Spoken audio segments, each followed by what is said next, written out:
안녕하세요. 곽기영 교수입니다. 이번 시간에는 엑스패스를 이용해서 노벨재단의 웹사이트로부터 노벨상에 대한 간단한 소개 정보를 수집해 보겠습니다. 먼저 노벨재단의 홈페이지로 이동을 해 보겠습니다. 노벨재단은 알프레드 노벨의 유산을 기금으로 설립된 재단입니다. 기금 운영을 통해 인류 복지에 이바지한 사람들에게 수여되는 노벨상의 상금을 지원합니다. 노벨재단의 홈페이지를 보시면 상단에 여러 가지 메뉴가 있는데요. 그 첫 번째 메뉴, 노벨 프라이즈스 앤 로리엣을 클릭하면 노벨상과 관련된 간단한 소개를 한 웹페이지로 이렇게 이동을 합니다. 왼쪽을 보시면 노벨상과 관련된 소개글이 두 개의 문단으로 이렇게 게시가 되어 있고요. 그 바로 위에는 그 소개글에 대한 제목이 게시가 되어 있습니다. 그리고 오른쪽에는 퀵 팩트라는 제목 아래에 노벨상과 관련된 간단한 통계들이 요약해서 몇 가지 정리가 되어 있습니다. 예를 들어서 첫 번째 정보는 지금까지 수여된 노벨상의 개수를 의미를 하고요. 그리고 맨 아래에는 노벨상 수상자 가운데 가장 나이가 많은 사람이 몇 살인지를 보여주는 정보가 게시가 되어 있습니다. 그리고 상단을 보시면은 노벨상 수상자에게 수여되는 노벨상 메달 이미지가 게시가 되어 있고요. 그래서 오늘은 지금까지 말씀드린 노벨상과 관련된 간단한 정보들을 엑스패스를 이용해서 수집해 볼 예정입니다. 다시 한번 정리해서 말씀드리면은 노벨상 소개 글에 대한 제목을 추출을 할 거고요. 그리고 노벨상 소개글 두 개의 문단을 수집해 볼 겁니다. 그리고 노벨상과 관련된 흥미로운 요약 통계 몇 가지를 수집할 예정이고요. 그리고 끝으로 노벨상 메달 이미지 파일을 다운로드해 보겠습니다. 엑스패스를 이용해서 웹페이지상에 원하는 데이터에 접근하기 위해서는 먼저 해당 웹페이지를 읽어드려서 HTML 문서로 저장을 해야 됩니다. 그래서 웹페이지 URL을 복사를 한 다음에 RStudi오로 이동을 해 보겠습니다. 저장한 웹페이지 주소를 URL이라는 변수에다가 저장을 하고요. 이렇게 저장된 URL로부터 HTML 문서를 읽어오겠습니다. 웹페이지로부터 HTML 문서를 읽어올 수 있는 함수는 여러 가지가 있는데요. HTTR 패키지에 포함되어 있는 get 함수를 이용할 수 있습니다.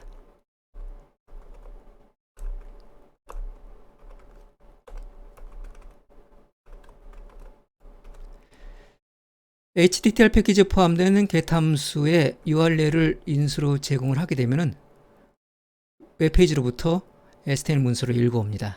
그렇게 읽어온 결과를 HTML이라는 변수에 저장을 하겠습니다. get 함수 이외에도 XML2 패키지에 포함되는 read HTML 함수도 웹페이지로부터 HTML 문서를 읽어드릴 때 사용할 수 있습니다.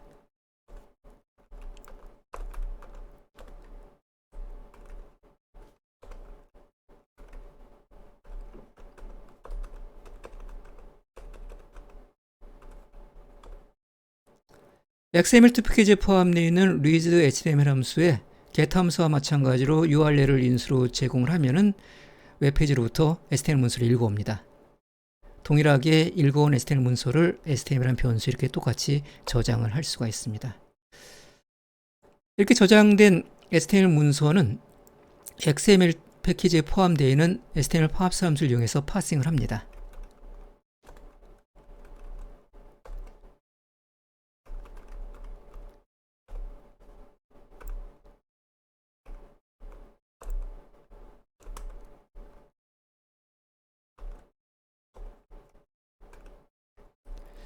HTML parse 함수에는 조금 전에 읽어드린 HTML 문서를 인수로 지정을 하고요. 이렇게 파싱한 결과를 html.parsed라는 변수에다 저장을 하겠습니다.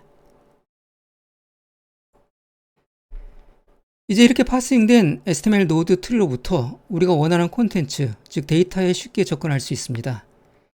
엑스패스를 이용하여 웹페이지상에 원하는 데이터에 접근하기 위해서는 HTML 문서의 계층 구조를 정확히 이해할 필요가 있습니다.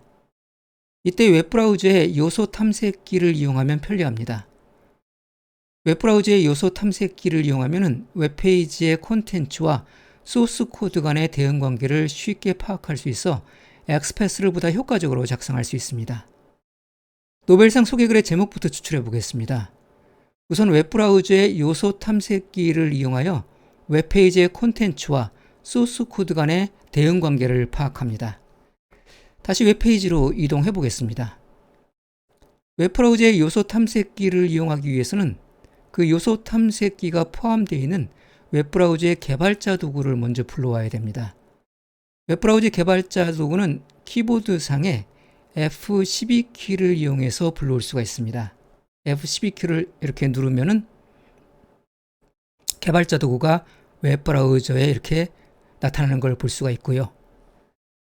개발자 도구의 여러 메뉴 가운데서 엘리먼트 탭에 대응되는 것이 요소 탐색기입니다.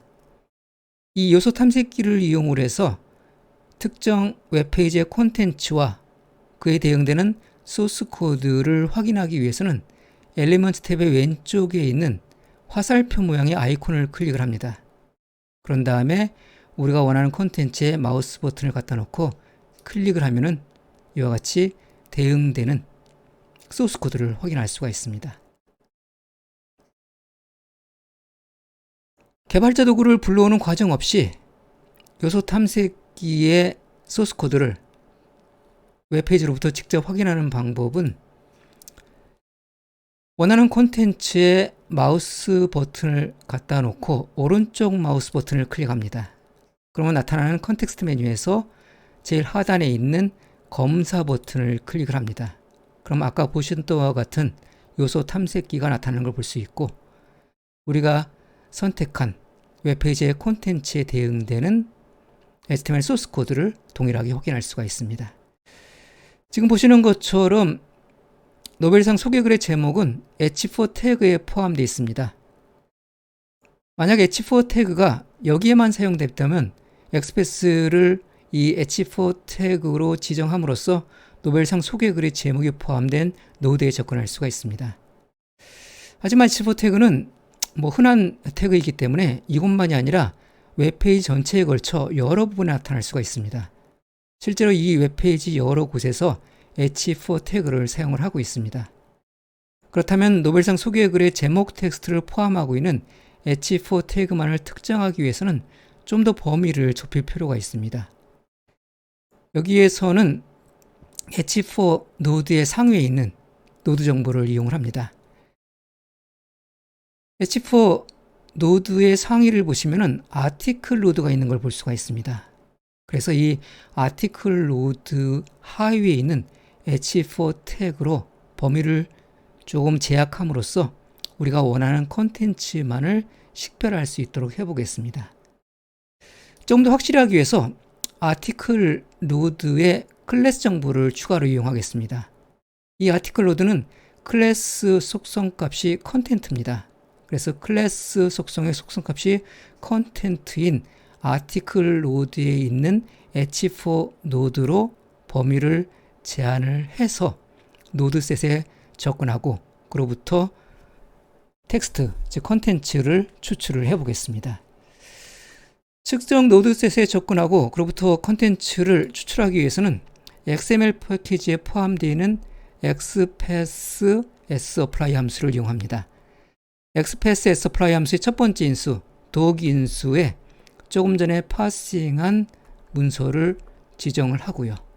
그 다음에 path 인수에는 XPath를 지정합니다.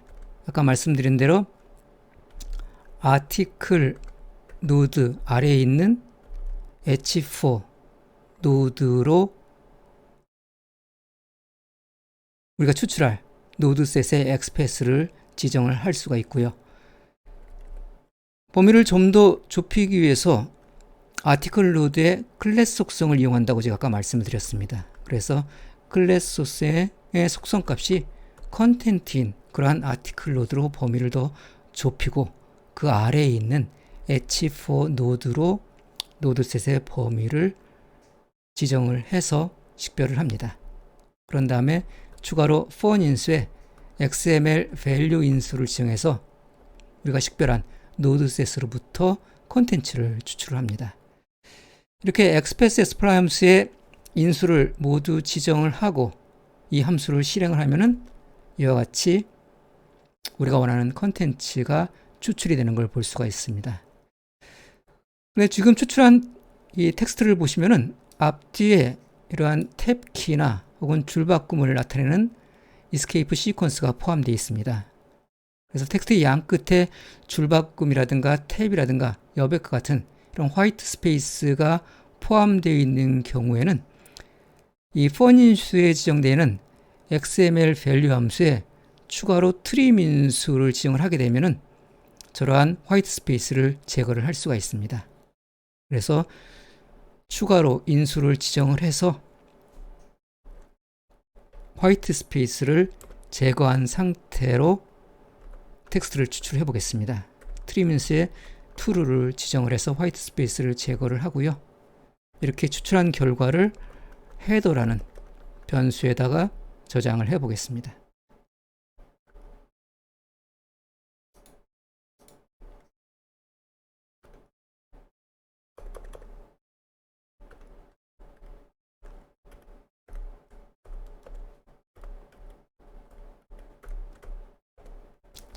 그래서 실행을 하고 저장된 변수의 내용을 보시면은 이와 같이 앞뒤에 불필요한 공백이 없는 우리가 원하는 텍스트만이 추출된 것을 볼 수가 있습니다.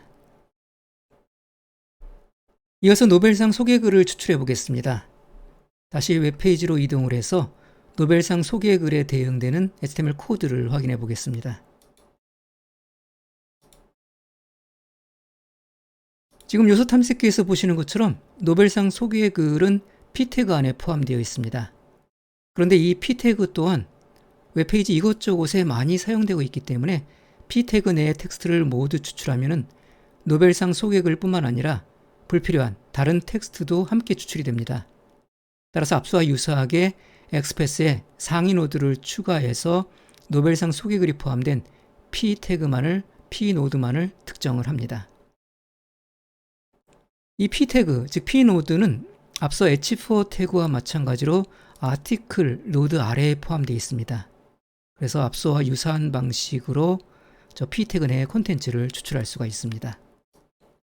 앞서와 유사한 방식으로 아티클 노드 아래에 있는 p-태그로 한정을 해서 노벨상 소개글을 추출해 보겠습니다. 그렇게 추출한 노벨상 소개글을 컨텐트란 변수에 저장을 합니다. XPath는 아티클 노드 아래에 p-태그를 식별하도록 지정을 하고요. 그리고 펀인수에는 XML 밸류 함수를 지정을 해서 안에 컨텐트를 추출할 수 있도록 합니다.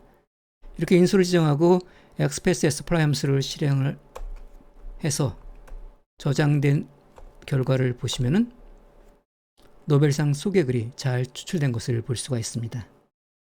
그런데 이 마지막 텍스트는 역대 노벨상 수상자에 대한 링크를 나타내기 때문에 노벨상 소개글에 해당되지는 않습니다. 따라서 이 세 번째 원소는 제거를 하겠습니다. 세 번째 원소를 제거하기 위해서는 이러한 방식으로 할 수 있겠죠.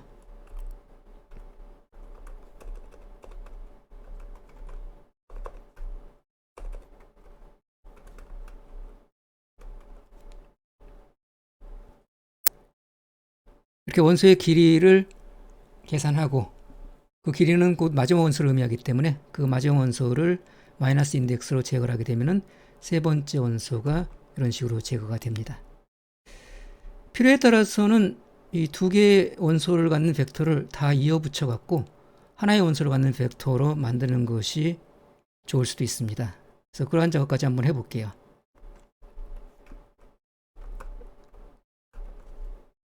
원소를 이어 붙이는 작업은 페이스트 함수를 쓰면 되겠죠. 페이스트 함수에 컬랩스 인수에 공백을 지정을 해서 두 개의 원소를 공백으로 이어 붙여 갖고 하나의 원소를 갖는 이와 같은 벡터를 만들어낼 수가 있습니다. 지금처럼 두 번에 걸쳐 갖고 작업이 이루어졌을 경우에 이런 두 번의 작업을 이어서 한꺼번에 처리할 수도 있습니다. 이럴 때 쓸 수 있는 유용한 연산자가 이러한 파이프 연산자죠. 이 파이프 연산자를 이용하면 일련의 작업을 비교적 간단하게 처리할 수 있습니다. 파이프 연산자는 한 함수로부터의 출력 결과나 데이터를 다음 함수의 첫 번째 인수로 전달하기 때문에 일련의 연속된 작업을 연결해서 한 번에 수행할 때 매우 편리합니다. 여기에서는 stringr 패키지를 이용해서 그러한 작업을 진행을 해보도록 하겠습니다.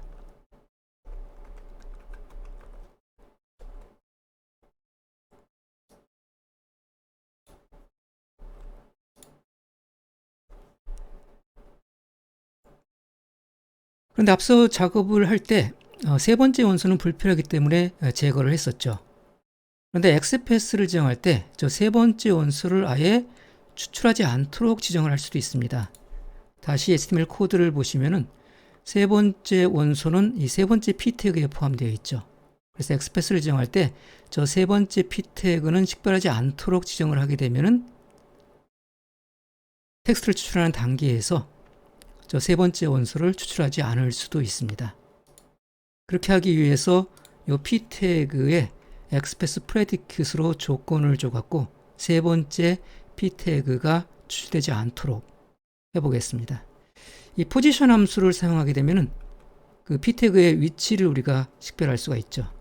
그 위치가 마지막이 아닌 p 태그만을 추출하도록 이렇게 XPath 프레디킷을 지정합니다. 마지막을 나타내는 함수는 rest라는 함수죠. 그럼 이 p 태그의 위치가 rest, 즉 마지막이 아닌 그러한 p 태그만을 식별하도록 XPath가 변경이 됩니다. 이렇게 해서 XPath를 변경을 하고요.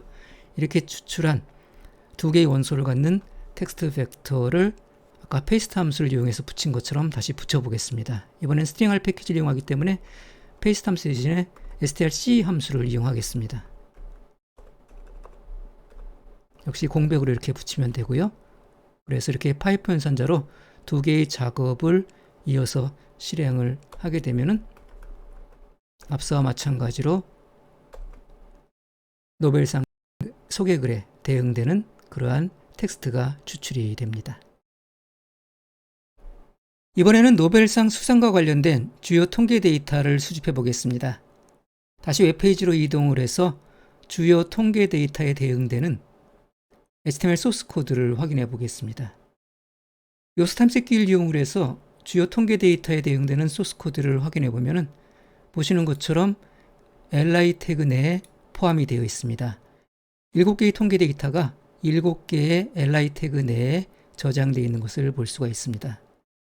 li 태그도 웹페이지 여기저기에 사용되었을 가능성이 크기 때문에 범위를 좀 더 제약을 해보겠습니다. 상위에 있는 ul 태그, 아래에 있는 li 태그로 범위를 제약해서 XPath를 정의를 합니다. ul 태그도 범위를 좀 더 제약을 해서 클래스의 속성값이 fact list인 ul 태그로 제약을 하고 XPath를 정의를 해보겠습니다. 그렇게 수집한 데이터를 fact란 변수에 저장을 해보겠습니다.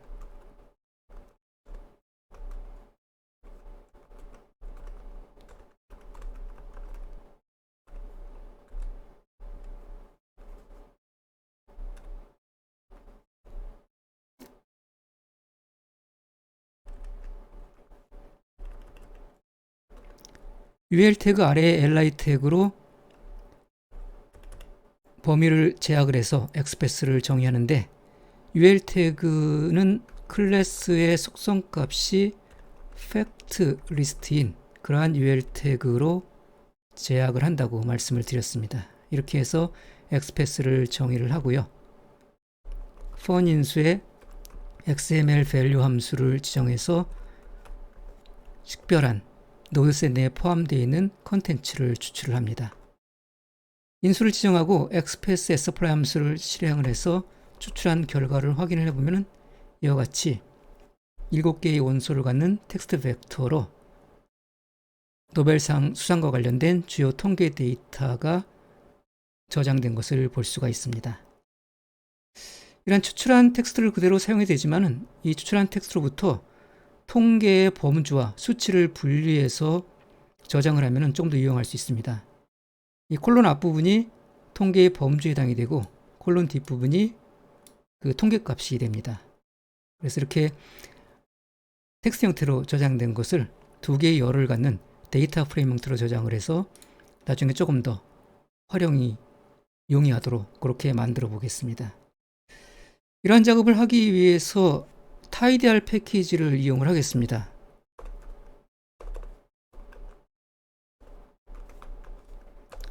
tidyr 패키지에 포함되어 있는 separate 함수를 사용을 할 건데요. 이 separate 함수는 데이터 프레임에 포함되어 있는 하나의 열을 두 개 또는 세 개의 열로 분할을 해주는 역할을 합니다. 그래서 이런 작업을 하기 위해서는 인수로서 데이터 프레임이 지정이 되어야 됩니다. 그래서 fact 텍스트 벡터를 하나의 열을 갖는 데이터 프레임으로 만들기 위해서 tibble 함수를 사용을 할 거고요. tibble 함수를 이용해서 fact란 열을 갖는 하나의 데이터 프레임, 즉 tibble 구조의 형식으로 저장을 해보겠습니다. 어떻게 저장이 되냐면은 이런 식으로 내용물이 저장이 됩니다. 이렇게 저장되어 있는 이 데이터 프레임 tible에서 이 awards에 해당되는 통계의 범주와 609에 해당되는 통계의 수치값을 분리하는 그러한 작업을 해보겠습니다. separate 함수의 첫 번째 인수에 지금처럼 분리 대상이 되는 데이터 프레임, 즉 tibble 구조의 데이터셋을 지정을 하고요. 그 다음에 cal 인수에 분리 대상이 되는 열 이름을 지정합니다. 그리고 SEP 인수에는 분리할 구분자를 지정합니다. 여기서는 콜론과 공백이 구분자로 사용이 됩니다. 그리고 into 인수에는 분리 후에 저장할 열 이름을 지정합니다. 여기에서는 통계의 범주와 수치에 대응되는 열 이름으로 category라는 이름과 statistics라는 이름을 사용해 보겠습니다.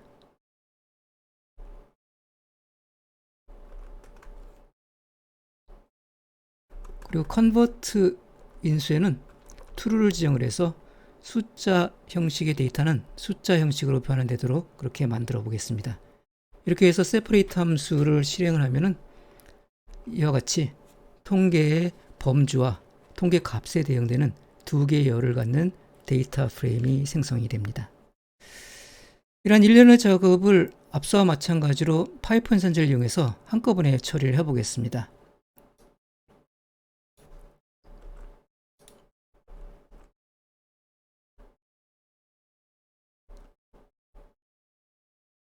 express supply 함수를 이용해서 텍스트 벡터 형태로 일단 데이터를 추출하고요. 그 다음에 tibble 함수를 이용해서 텍스트를 하나의 열을 갖는 데이터 프레임으로 변환을 합니다. 그리고 그렇게 변환된 데이터 프레임, 즉 tibble 형식의 데이터 구조를 앞서와 마찬가지로 separate 함수를 이용해서 두 개의 열을 갖는 그러한 데이터셋으로 만들어 줍니다.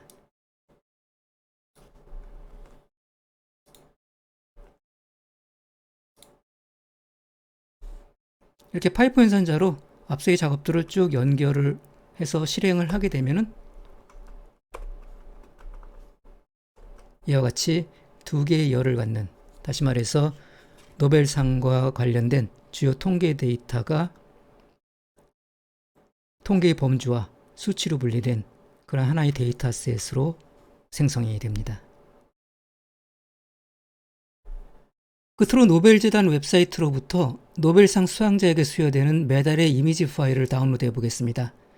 다시 웹페이지로 이동을 해서 매달의 이미지 파일에 대응되는 HTML 소스 코드를 확인해 보겠습니다. 요소 탐색기를 이용해서 확인을 해보면은 매달 이미지 파일의 위치는 div 태그 내에 포함되어 있습니다. 이 div 태그 내에 데이터 비즈셋 속성의 속성 값으로서 링크된 웹페이지 주소 형태로 저장이 되어 있습니다. 이 div 태그는 웹페이지 여기저기에 또 포함되어 있을 거기 때문에 범위를 좀 더 제약을 해야 됩니다. 그래서 상위의 노드부터 시작을 해보겠습니다. 상위에 클래스의 속성 값이 노벨 블락스 컨텐트인 그러한 div 태그 내에 섹션 태그 내에 div 태그로 범위를 제약을 하게 되면은 우리가 원하는 위치의 div 태그를 찾을 수가 있을 것 같습니다. 여기 섹션 태그는 보시면은 또 하나가 더 있기 때문에 첫 번째 섹션 태그로 제약을 합니다. 그래서 이러한 정보를 이용해서 xpath sapply 함수의 xpath 인수로 지정을 해서 매달 이미지가 포함되어 있는 위치를 담고 있는 URL 주소를 한번 찾아보겠습니다. 앞서 말씀드린 노드의 속성, 경로, 순서 정보를 이용해서 xpath를 정의를 합니다. 그렇게 해서 추출한 텍스트를 매달이라는 변수에 저장을 해 보겠습니다.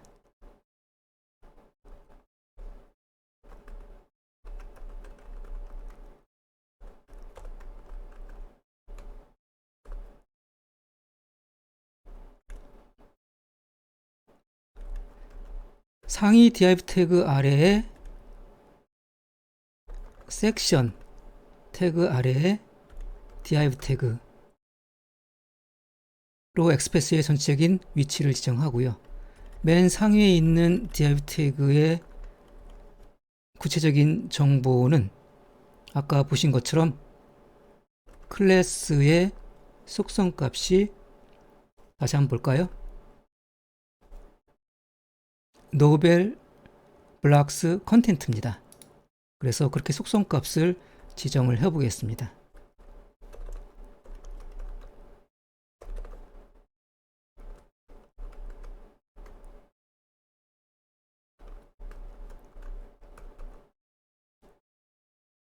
그리고 섹션 태그는 첫 번째이기 때문에 이와 같이 첫 번째 섹션 태그라는 것을 지정을 하고요. div 태그 역시 첫 번째 div 태그니까 이와 같이 첫 번째로 지정을 합니다. 그런 다음에 우리가 추출해야 될 데이터는 이 태그 내에 있는 콘텐츠가 아니라 웹페이지 소스에서 보시는 것처럼 div 태그 내에 데이터 bgset 속성의 속성 값으로 들어가 있습니다. 그래서 font 인수에 앞서 XML value를 지정한 것과 달리 XML get attr 함수를 지정을 하고 그리고 우리가 추출할 속성의 이름을 이어서 인수로 추가로 지정을 합니다. 속성의 이름은 데이터 bgset이었죠. 이렇게 해서 xpath와 그 다음에 추출할 함수를 지정을 해서 xpath sapply 함수를 실행을 하게 되면은 그 결과가 이렇게 추출이 됩니다. 그럼 보시는 것처럼 매달 이미지 파일의 위치가 이렇게 링크된 웹페이지 주소 형태로 저장이 되어 있습니다. 이 추출한 텍스트에는 이미지 파일의 해상도에 따라서 3개의 서로 다른 이미지 파일 경로가 포함되어 있습니다. 여기서 편의상 세 번째 파일 경로를 선택을 하겠습니다. 이 텍스트로부터 세 번째 경로를 추출하기 위해서는 이 세 개의 이미지 파일의 경로를 일단 분할을 해야 되겠죠. 이 vertical bar, 이 수직 바로 지금 분할이 가능할 것 같습니다. 그래서 str split 함수를 이용해서 분할을 해 보겠습니다.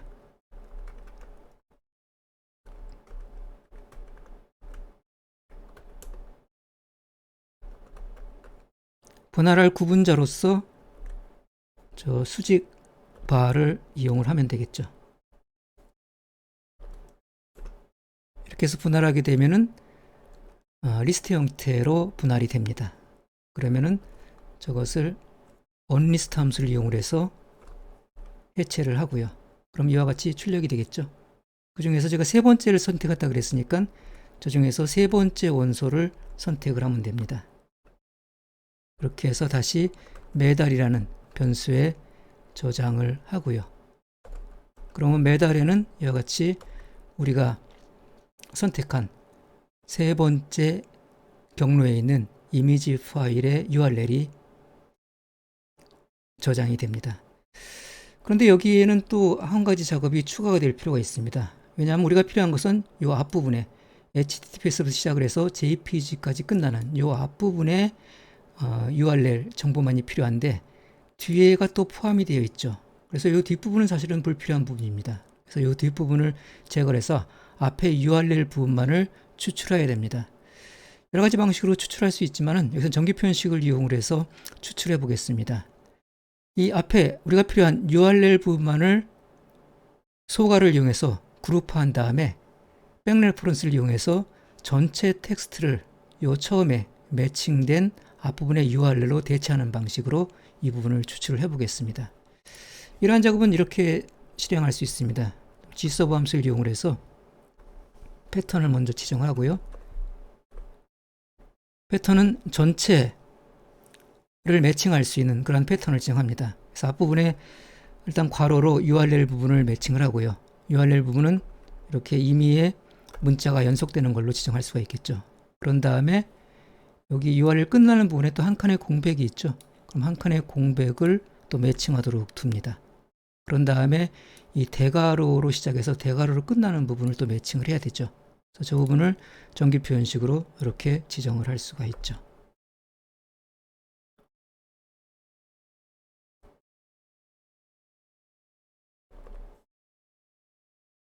이렇게 지정하면 끝부분에 대괄호로 시작해서 대괄호로 끝나는 텍스트 부분이 매칭이 됩니다. 그러면 이렇게 패턴을 지정하게 되면 이 패턴은 여기 있는 이 전체 텍스트를 다 매칭을 하게 될 거고요. 그런 다음에 저렇게 매칭된 결과를 뭘로 대체하냐 하면은 첫 번째 매칭된 것으로 대체합니다. 첫 번째 매칭된 것은 여기 있는 URL을 의미를 하죠. 그래서 이거를 백 레퍼런스로 이와 같이 지정을 할 수가 있습니다.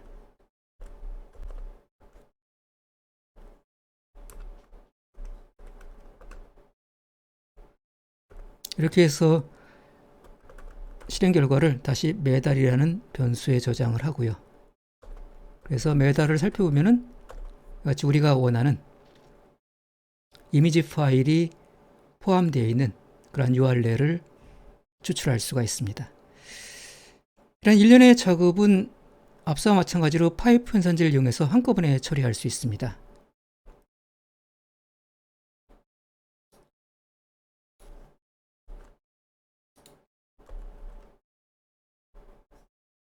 엑스패스를 이용을 해서 매달 이미지 파일이 포함되어 있는 그런 텍스트를 모두 이렇게 추출을 하고요. 아까 보셨던 것처럼 분할을 합니다. 이번에는 stringr 패키지에 포함되어 있는 str split 함수를 이용을 하겠습니다. 지정해야 될 패턴은 동일하죠.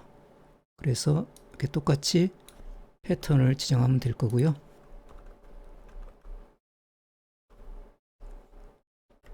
그러면 이 vertical bar 수직선을 이용을 해서 3개의 이미지 파일 URL 경로들을 분할을 해줄 거고요. 그렇게 분할된 결과를 onList 함수를 이용해서 다시 벡터로 변환을 하고요. 그렇게 변환된 결과에서 앞서 했던 것처럼 세 번째 원소만을 추출을 합니다. 그리고 백레퍼런스를 이용해서 URL 부분만을 다시 추출을 하면 되죠. 여기에서는 stringr 패키지의 str replace all 함수를 이용을 하겠습니다.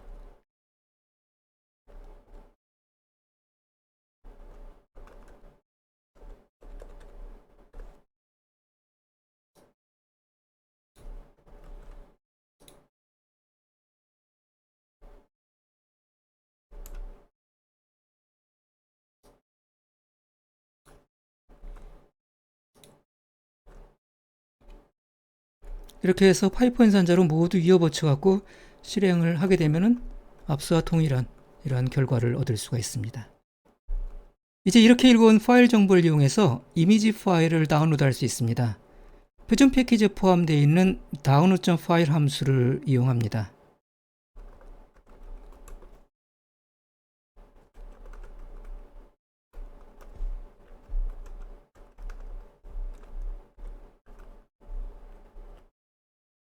파일을 다운로드해서 medal.jpg라는 이름으로 저장을 했습니다.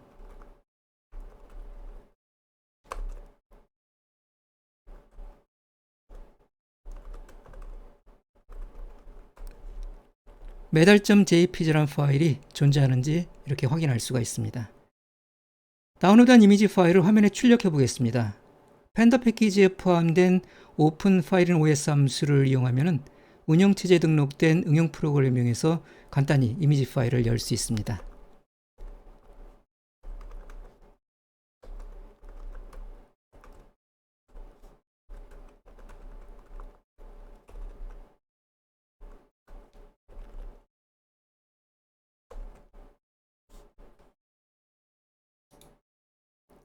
보시는 것처럼 다운로드한 파일이 잘 열리는 것을 확인할 수가 있습니다. 이번 시간에는 엑스패스를 이용해서 노벨재단의 웹사이트로부터 노벨상에 대한 간단한 소개 정보를 수집해 봤습니다. 다음 시간에 또 뵙도록 하겠습니다.